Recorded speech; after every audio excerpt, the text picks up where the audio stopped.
Bismillahirrahmanirrahim. Assalamualaikum warahmatullahi wabarakatuh.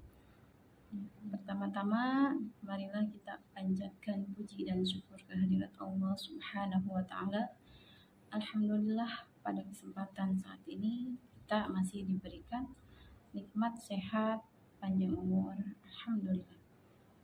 Yang terhormat kepada Bapak Rosyan Anwar, MPDI, selaku dosen pengampu mata kuliah Tafsir Tarbawi.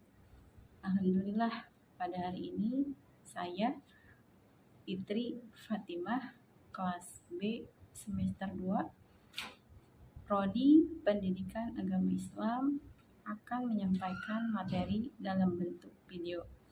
Adapun video ini dibuat sekaligus untuk memenuhi tugas individu mata kuliah Tafsir Tarbawi dengan dosen pengampu Bapak Rosyan Anwar, MPDI. Baik, pada kesempatan kali ini saya akan menyampaikan materi dengan tema media pendidikan Islam. Sebelum saya menjelaskan pemaparan tema tersebut, terlebih dahulu kita harus mengetahui definisi dari kata media. Kata media dalam bahasa Arab yakni wasilatun, merupakan bentuk jamak dari wasailu yang secara harfiah memiliki arti perantara atau pengantar. Media merupakan segala bentuk yang diprogramkan untuk suatu proses penyaluran informasi baik dalam dunia pendidikan maupun teknologi. Media juga merupakan suatu benda yang dapat dimanipulasikan, dilihat, didengar, dibaca, dan dibicarakan atau disampaikan, beserta instrumen atau alat yang dipergunakan dengan baik dalam kegiatan belajar mengajar. Perkembangan ilmu pengetahuan dan teknologi semakin mendorong upaya-upaya pembaharuan dalam pemanfaatan hasil-hasil teknologi dalam proses belajar mengajar. Dan tidak tertutup kemungkinan bahwa suatu media harus disesuaikan dengan perkembangan dan tuntunan zaman. Berikut saya sampaikan ayat-ayat Al-Quran tentang media pendidikan berdasarkan perspektif Al-Quran. Entitas dari media pembelajaran pada prakteknya berdasarkan Al-Quran yaitu memiliki beberapa jenis. Poin pertama, media auditif. Media auditif merupakan media yang hanya menggunakan kemampuan suara, sumber penyampaian pesan yang berkaitan dengan suara. Dapat diambil dari kata menjelaskan, menceritakan, dan kata-kata lain yang memiliki diksi semakna. Ayat-ayat di dalam Al-Quran yang semakna pada penjelasan di atas, di antaranya ada surah Al-Isra ayat 14, surah Al-Ankabut ayat 45, dan surah Al-Muzammil ayat 20. Yang kedua, ada media visual. Media visual merupakan media yang hanya menggunakan indera penglihatan, yaitu mata contohnya. Media visual di dalam Al-Quran terdapat pada surah Al-Baqarah ayat 31 yang menjelaskan bahwa Allah Subhanahu wa Ta'ala mengajarkan kepada Nabi Adam alaihissalam tentang nama-nama benda seluruhnya yang ada di bumi. Kemudian Allah memerintahkan kepada malaikat untuk menyebutkannya, yang sebenarnya belum diketahui oleh para malaikat. Benda-benda yang disebutkan oleh Nabi Adam alaihissalam diperintahkan oleh Allah Subhanahu wa taala, tentunya telah diberikan gambaran bentuknya oleh Allah Subhanahu wa taala. Selanjutnya, poin yang ketiga, media pembelajaran berbasis teknologi. Awal penggunaan teknologi komunikasi pembelajaran dapat kita temui pada surat An-Naml ayat 29 sampai dengan ayat 30. Saya bacakan untuk surat An-Naml-nya.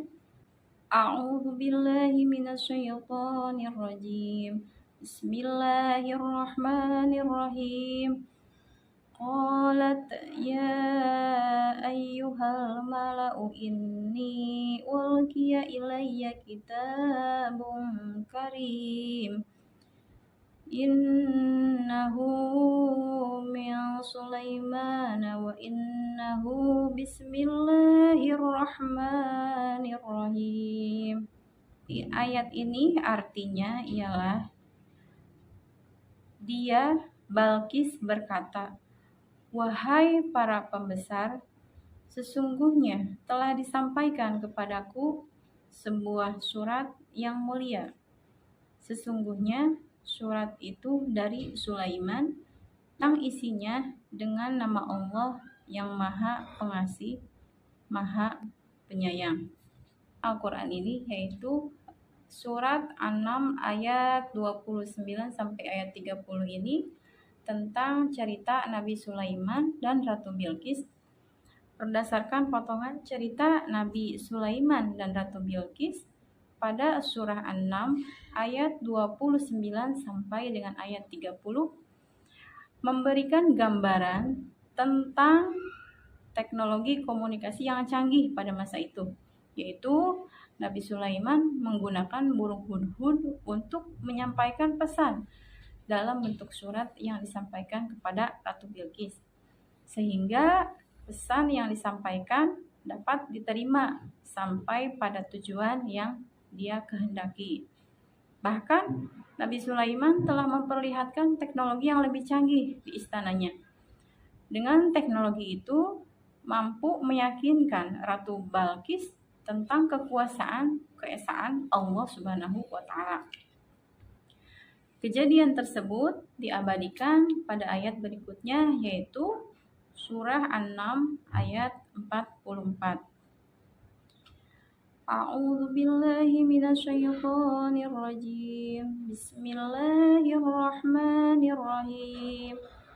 Qila laha dukhulis sarha falamma ra'athu hasibathu lujjatan wa kashafat an saqaiha.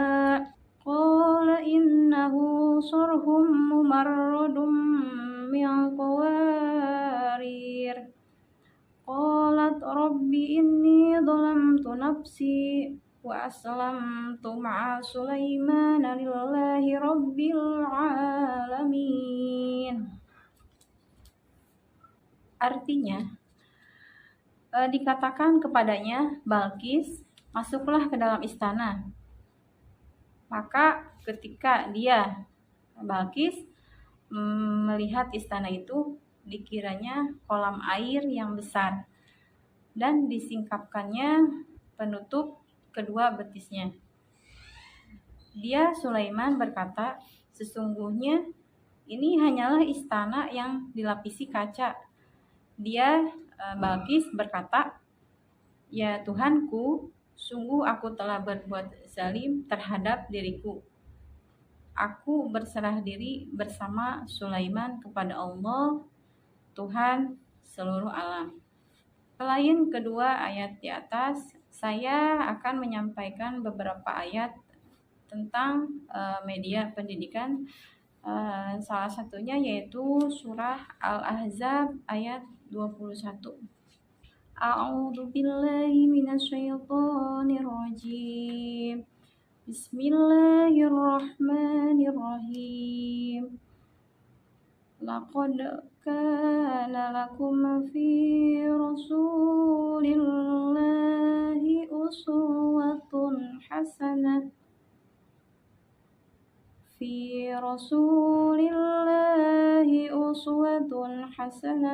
liman kana yarjullaha wal yawmal akhir wa dzakarallaha katsira. Yang artinya sesungguhnya telah ada pada diri Rasulullah itu suri tauladan yang baik bagimu, yaitu bagi orang yang mengharap rahmat Allah dan kedatangan hari kiamat, dan dia banyak menyebut Allah. Ayat ini menjelaskan sesungguhnya telah ada pada diri Rasulullah suri tauladan bagi kalian yang dibaca iswatun dan uswatun yang baik untuk diikuti dalam hal berperang dan keteguhan serta kesabarannya yang masing-masing diterapkan pada tempat-tempatnya bagi orang. Lafal ayat ini berkedudukan menjadi badal dari lafal lakum, yaitu yang mengharap rahmat Allah, yakni takut kepadanya dan hari kiamat. Dan dia banyak menyebut nama Allah, berbeda halnya dengan orang-orang yang selain mereka. Jika kita perhatikan dengan seksama, sebenarnya ayat ini berkaitan dengan surat Al-Maidah ayat 16. A'udzu billahi minasyaitonir rajim. Bismillahirrahmanirrahim. Yahdi bihillahu man ittaba'a ridwanahu subulas salami wa yukhrijuhum minadh dhulumati ilan nur bi'idhnihi wa yahdihim ila siratim mustaqim. Shadaqallahul azim. Yang artinya, dengan kitab itulah Allah menunjuki orang-orang yang mengikuti keriduannya ke jalan keselamatan. Dan dengan kitab itu pula Allah mengeluarkannya orang-orang itu dari gelap gulita kepada cahaya yang terang benderang dengan seizinnya, dan menunjuki mereka ke jalan yang lurus. Nah, apabila dikaitkan dengan media dalam pendidikan, maka sebuah media harus mampu mengubah perilaku seorang siswa yang sedang diajar, sebagaimana Rasul merupakan suri tauladan yang diutus oleh Allah bagi umat Islam agar meniru perilakunya. Di sini saya kaitkan media pendidikan ini dengan tafsir Ibnu Katsir dengan contoh bahwa anak adalah sebuah kehidupan bagi kedua orang tua sebagai generasi penerus, sehingga setiap kedua orang tua pasti menginginkan putra-putrinya yang sholih dan sholihah. Amin ya Allah ya rabbal alamin. Banyak kedua orang tua sekarang kurang siap dalam mendidik anak dan tidak sesuai dengan apa yang diajarkan dengan yang ada di Al-Quran. Maka pemahaman yang benar akan pendidikan terhadap anak yang sesuai dengan Al-Quran masih banyak sekali diperlukan. Di antara banyak ayat Al-Quran yang berkaitan dengan konsep pendidikan terhadap anak, di antaranya ada surah Al-Luqman ayat 12 sampai dengan ayat 19. Dengan tujuan penelitian ini yaitu untuk menemukan konsep pendidikan anak dengan cara menghadapi tantangan zaman berdasarkan cara pembinaan anak menurut Ibnu Katsir. Penelitian ini memakai pendekatan kualitatif untuk pengumpulan data penulis menggunakan metode literatur dengan sumber data primer dan sekunder. Menggunakan rujukan buku-buku yaitu yang berkaitan dengan masalah penelitian, teknik analisis data yaitu dengan membaca juga menganalisis data sumber primer dan sekunder dengan cara skimming, paragraf statement, dan dokumen statement. Konsep pendidikan dalam tafsir Ibnu Katsir menurut Quran surat Luqman ayat 12 sampai dengan ayat 19 yaitu pemberian hikmah dan perintah rasa syukur kepada Allah, larangan syirik, berbakti kepada kedua orang tua, setiap keburukan dan kebaikan ada balasannya, perintah mendirikan sholat, dan larangan agar tidak sombong. Baik, berdasarkan pemahaman di atas, secara historis Al-Quran telah memperkenalkan jenis-jenis media yang dapat digunakan oleh seorang pengajar dalam penyampaian belajar. Islam dengan segala kelebihannya mampu menunjukkan begitu kompleks serta komprehensif dalam memberikan contoh kegiatan pembelajaran yang efektif dan efisien. Dan masih banyak ya ayat-ayat Al-Quran tentang media pendidikan Islam. Di antaranya ada Quran surat An-Nahl ayat 44, Quran surat An-Nahl ayat 89, Quran surah Al-Isra ayat 84. Baik, demikian penjelasan materi tentang media pendidikan Islam yang dapat saya sampaikan. Mohon maaf jika masih banyak kekurangan. Harapannya semoga video ini bisa bermanfaat untuk orang banyak. Jangan lupa like and subscribe. Bagi para pelajar yang sudah lulus dan sedang mencari tempat kuliah, ayo kuliah saja ke STAI Miftahul Huda, Pamanukan, Subang. Insya Allah ini salah satu tempat kuliah yang sangat tepat untuk kalian. Wallahul muwaffiq ila aqwamit thoriq. Wassalamualaikum warahmatullahi wabarakatuh.